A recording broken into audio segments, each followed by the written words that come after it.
দরজায় কড়া নাড়ছে পবিত্র ঈদুল আজহা। ঈদের নামাজের পর পশু কুরবানির মধ্য দিয়ে শুরু হয় এই ঈদের তাৎপর্য। ঈদের দিন সকালে মুসলিম পরিবারে পশু কুরবানি, চামড়া ছাড়ানো, হাড় ও মাংস কাটা নিয়ে ব্যস্ত হয়ে পড়েন সবাই। কোরবানির কাজে ব্যবহৃত দা, ছেনি, ছুরি, চাপাতি সারা বছর তেমন ব্যবহার না হলেও ঈদের দিনে এসব যন্ত্রের ব্যবহার খুব বেশি প্রয়োজন হয়ে পড়ে। এই সময়টাতেই ব্যস্ত হয়ে পড়েন কামারপাড়ার কারিগররা। টুংটাং শব্দে ব্যস্ত থাকা কামাররা এবার অনেকটাই অলস সময় পার করছেন বলে জানান তারা।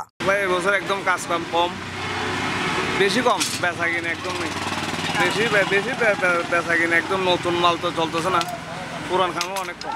আগের থেকে অনেক কম কাজ, বেশি আসলে এখন কস জিনিসপত্রের দাম অনেক বেড়েছে। কারণ কামাররা বেশ কম, সবাই ব্যস্ত সময় পার করবে। এদিকে ক্রেতাদের দাবি, আগের তুলনায় অধিক হারে মূল্য বৃদ্ধি হওয়ায় মাংস কাটার পুরনো যন্ত্রেই আস্থা রাখছেন এবার তারা। গত বছর যে 250 টাকা দিচ্ছি 500 টাকা, জিনিসটা আমার বডিতে 3টেই, বডিতে কোনো 5টা না, শুরুতে 2টা দাও, একটা 500 টাকা করলে যাও, পুরাতনগুলা মানে গিয়ে দাঁড়াইছে। তাছাড়া অনেক দোকানি আবার বলছেন, বর্তমান বাজার ঊর্ধ্বগতি থাকায় জিনিসপত্রের দাম কিছুটা বেড়েছে, যার ফলে এবার ব্যস্ততা তেমন নাই। তবে ঈদের একদিন আগ থেকে পুরনো দা, ছুরি, চাপাতি সহ মাংস কাটার যাবতীয় যন্ত্রপাতি শান দিতেই আসছেন ক্রেতারা। বেচা কিনা মোটামুটি আলহামদুলিল্লাহ, যেহেতু আরো একটা দিন সময় আছে, শনিবারে কোরবানি, কালকে রাত, পুরো রাত, আজকে রাতটা আছে, 2টা রাত আছে এখনো। আর দামটা স্বাভাবিক ক্ষেত্রে অনেকটাই বাড়ছে। তারপরও আমরা তো এখন কাস্টমারের সাথে বার্গেনিং হয়ে যাচ্ছে।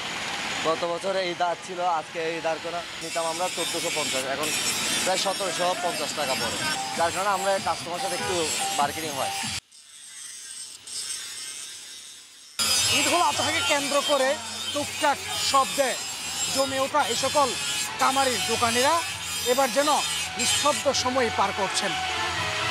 তাদের দাবি, বিগত বছরের চেয়ে এবার কিছুটা দাম ঊর্ধ্বগতি হওয়ায় ক্রেতারা বীজ জমাচ্ছেন পুরাতন জিনিসের প্রতি। তাই তো নতুন জিনিস না কিনেই পুরাতন জিনিসপত্রকেই শান দিয়ে কাজ চালানোর কথা বলছেন ক্রেতারা। আহমেদুল হক, সিটিজি নিউজ, চট্টগ্রাম।